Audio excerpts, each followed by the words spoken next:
Hi, I'm Kath from KathleenRobb.com. I'm an OT coach and naturopath, and I've decided to start a new section of my video blog called Nerd Out, which is where I look at some of the scientific research that is applicable to natural health and share it with you so that you don't have to read the research, because I love that, but not everyone does.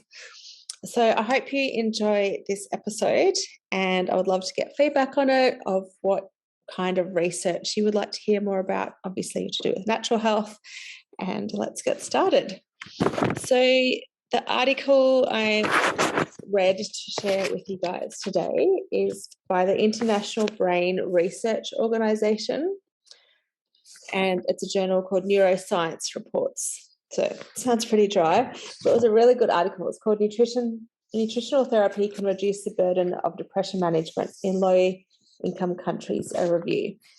Now, the first thing I'll say, as it was in the title, is that this article was focused on the benefits of nutrition and natural health in dealing with depression as a mechanism for saving money. Economic rationalism is not my motivation. My motivation is helping individuals. So we guess we had different agendas, but it was a really good article. They reviewed 1,000 pieces of scientific research on actual approaches to depression. So really good research involved. It came out in December last year, 2021. So the first thing that was really interesting in this article is that the way they describe how depression works, and I should start by saying I was interested in this because almost everyone I see with a chronic health condition has their mood affected, whether they feel anxious, whether they feel unmotivated. I get quite unmotivated, so I relate to that one.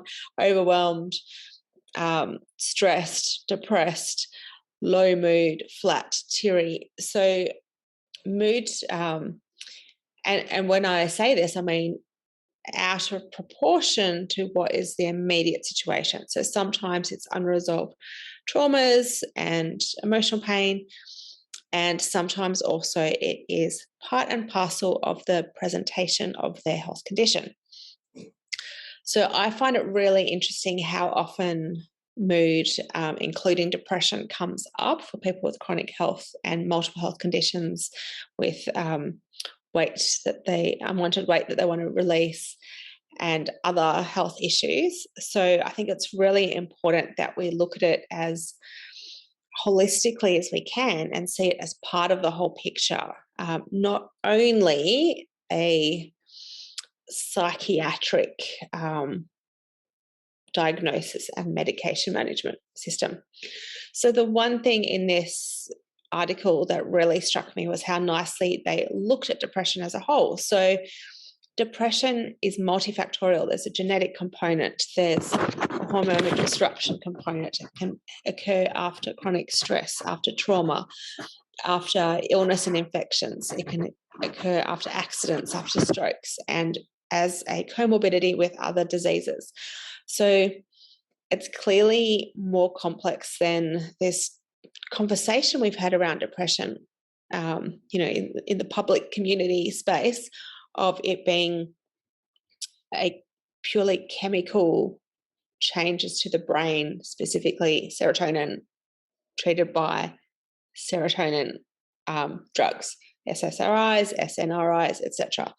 So that is what I feel the conversation on depression has narrowed into, and there's certainly a place for that, but I would like to step back and see it more holistically and in the bigger picture. So when we look at what happens for someone who is feeling depression, they can have structural changes in the brain. The brain changes in its functionality, and in that it changes in neurotransmitters. Yes, we can have reduced serotonin, we can have reduced dopamine, we can have reduced noradrenaline, we can have reduced GABA, which ameliorates anxiety and that sort of heightened state. We can also have increased glutamate. We can have increased monoamine oxidase, which breaks down those previous neurotransmitters. So we could have a normal amount of neurotransmitters, but an excess amount of breaking them down. So quite a few things could be happening with our neurotransmitters. Also, we can have changes in our hormones. So if we are perceiving something as stressful, and particularly if it's a dysregulation in how we interpret stress in the first place, then we can have increased cortisol and a dysregulated feedback mechanism with cortisol, which means we produce it in excess of the situation. We can have an abnormal response to thyroid stimulating hormones. So it may or may not be of normal levels, but our body's not then dealing with it appropriately. And for us women, we can, or those who are biologically women and have female sex hormones, these can impact our mood. You know, we hear people having premenstrual syndrome, but even more significantly, we hear people having PMDD. When we have all these hormone dysregulations, that can then have secondary effects on other hormones, such as a dysregulation in our blood sugar, or stress eating, which then dysregulates our blood sugar, which then impacts our insulin release and insulin sensitivity. So we can have this whole hormonal cascade of stress hormones, thyroid hormones, female sex hormones, blood sugar, insulin, all getting dysregulated. We often see depression as a comorbidity with metabolic syndrome, insulin resistance, diabetes, and hypothyroidism, whereas anxiety can be associated with hyperthyroidism. So we see how this hormonal dysregulation is a massive part of our mood as well. And then we have the part that inflammatory markers play. So when they've tested inflammatory markers in people who have depression, we see increased C-reactive protein, not in everyone, but in some people, C-reactive protein, increased cytokines, and once again, excess weight and excess fat can carry increased cytokines. So then once again, we see how obesity can impact, or excess weight can impact our mood, not just through the blood sugar regulation, but also the increased cytokines, and that of course impacts our immune system because it's an inflammatory response. So we see how most conditions of our health are not just one system and one chemical or one factor. So it's a really multifactorial situation with depression. So the good news is that while pharmaceutical prescription medications have a place to play in dealing with those neurotransmitter disorders that we talked about, they may or may not be the right thing for certain individuals, and that is out of my scope and for the doctors to discuss with their patients. But what I would say is well within my scope with both my naturopathy and OT coaching background. I was an OT in mental health for many, many years. And what I'd say is within my scope is not only for anyone with depression or mood disorder, not only is some form of psychotherapy, yoga, somatic release of trauma, some form of emotional regulation therapy really helpful, but nutritional therapy is applicable to anyone with a mood disorder, not in place of pharmaceuticals, but whether or not someone requires pharmaceuticals, they are bound to have a need for improvement in their nutrition. And I'll explain why. All these chemical changes, so whether someone has changes in serotonin, changes in dopamine, changes in noradrenaline, changes in glutamate, changes in GABA, changes in monoamine oxidase, changes in cortisol, changes in thyroid hormones, changes in their female sex hormones, changes in blood sugar, changes in insulin, inflammatory changes, whichever of those apply, there is a nutritional component to it, because basically the food we eat becomes the chemistry of our body, and these are all chemical reactions occurring in our body. Each of them have different nutritional implications, which is why someone with depression, I mean, you'll be looking at almost every food under the sun trying to completely self-diagnose. But for anyone experiencing low mood, low motivation, depression, anxiety, who looks at their diet and can see improvements to be made, particularly based on this conversation, it will do something to help. It has a role to play. So I really encourage whatever other therapies and treatments that are relevant to your situation, if you experience these mood changes, whichever ones you go with, I would encourage you to look at the nutrition in your diet and also change that and make improvements. So I'll give you some examples that were in this article, which was just the most beautiful summing up, and I will link it in the video and my blog and my newsletter for anyone who, well, one wants to read it, but it's pretty long, it's 14 pages, but at least who wants to reassure themselves that it is based on proper science. So I'll link it for you to check that out. So because so many factors can be involved with depression, it's really important to have a really varied, nutritious diet. So, I can hear my dog snoring in the background. So apologies for that. I don't have the heart to wake her up, and if I do, she'll just start barking, which is worse. So please excuse the snoring dog. So first place to start is omega-3 fatty acids. So these are best sourced from fish. So including healthy forms of fish in your diet would be really beneficial if you have any sort of mood disorder or inflammatory condition. They are anti-inflammatory by nature, meaning that they affect the interleukin 1 and 6 and these cytokines, thereby reducing inflammatory markers and inflammation in your body, which can therefore help you manage your depression. But also, omega-3 fatty acids are what our cell membranes are partially made up of, including our brain cell membranes. And these help regulate the neurotransmitter messages that come in and out of these cells. So we need the omega-3 fatty acids to help us be receptive to the serotonin, the dopamine, the noradrenaline, the GABA, etc. So there's no point just artificially trying to modify the amounts of these, but we want to have really healthy cells that can acknowledge that they are there and use them. So really encourage fish for those who eat fish. I'm a vegetarian. If you're like me and you're vegetarian and you're not going to be eating fish, then I would encourage you to have walnuts in your diets, as long as you're not obviously have a nut allergy. There are also omega-3 supplements, but you really want to get a good quality one. So I would suggest if you're going to go down the supplement route, then you talk to a nutritionist or a naturopath like myself.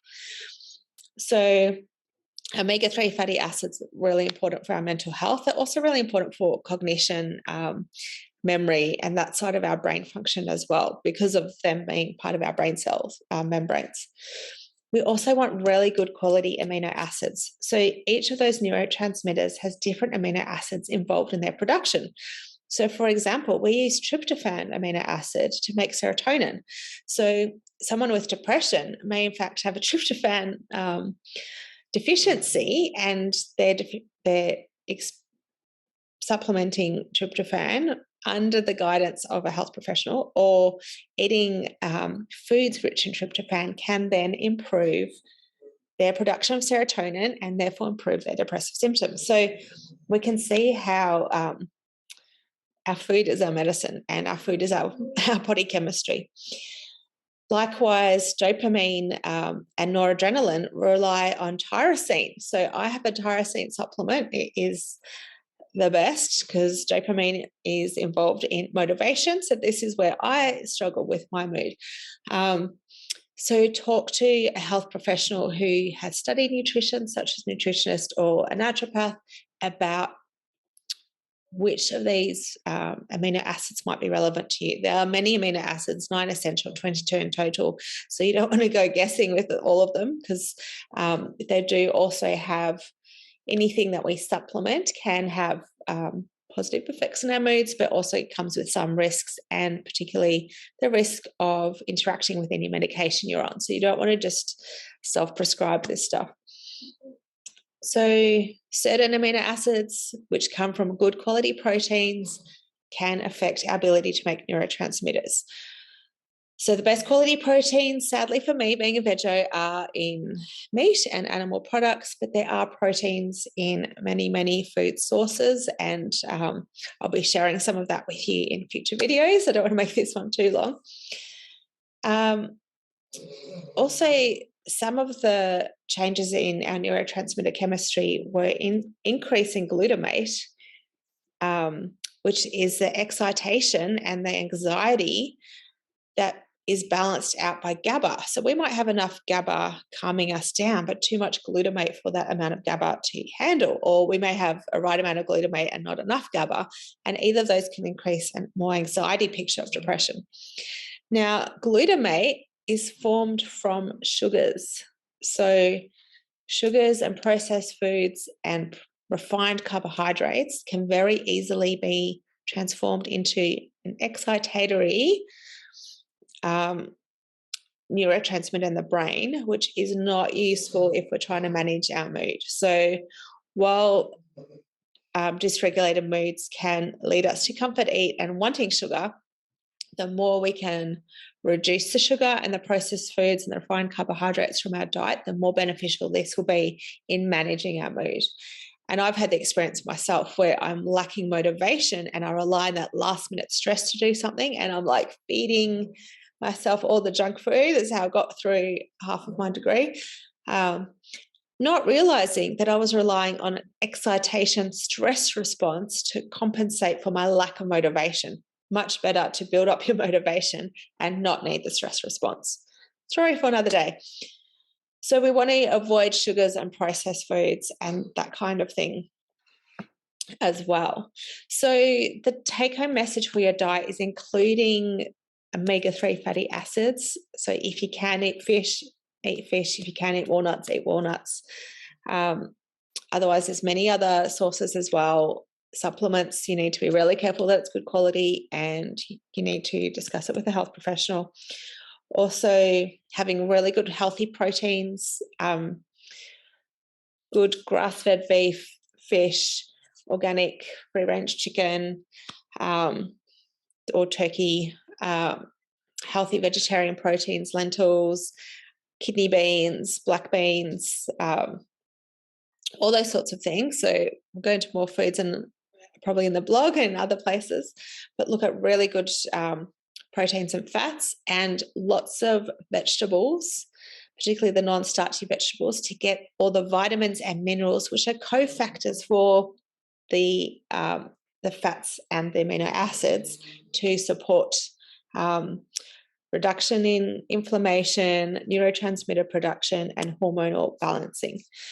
So nutrition, improving your diet is really super important. Make the changes that are obvious to you, get support for the changes that aren't obvious to you. And also make sure any supplementation, you have discussed it with a health professional who has checked the potential for interactions, so you avoid interactions with medications, and also check that they're appropriate supplements for you in appropriate doses, and that you're aware of, positive side effects, etc.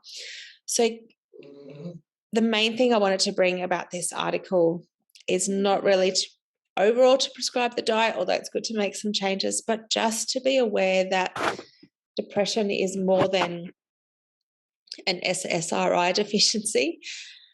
Depression can be helped with pharmaceuticals, but is very multifactorial. So I encourage you to use a multifactorial approach that includes nutrition and some form of somatic experiencing approach or talking therapy, or other form of therapeutic interaction with a really well-skilled practitioner to help you manage and heal the depression, in addition to any pharmaceuticals that you discuss with your doctor. So I would love to hear how you find this Nerd Out episode, if you got benefit from it, if you experience any form of mood disorders and it's perhaps broadened your mind as to why it's not just about pharmaceuticals, it's also about dietary change and other factors, then I would love to hear that. Hit me in the comments, either on the blog or on the video, or hit reply if you got the email with this, or on my Facebook page, and please share your experience, how you're using nutrition, a takeaway you might get from this video. And of course, if you would like naturopathic assistance for your health conditions, if you're a woman experiencing chronic health conditions, weight challenges, plus or minus with mood disorders such as depression or anxiety, then I encourage you to reach out and we can see if we can work together. So thank you so much for being here, and I will see you next time. Bye.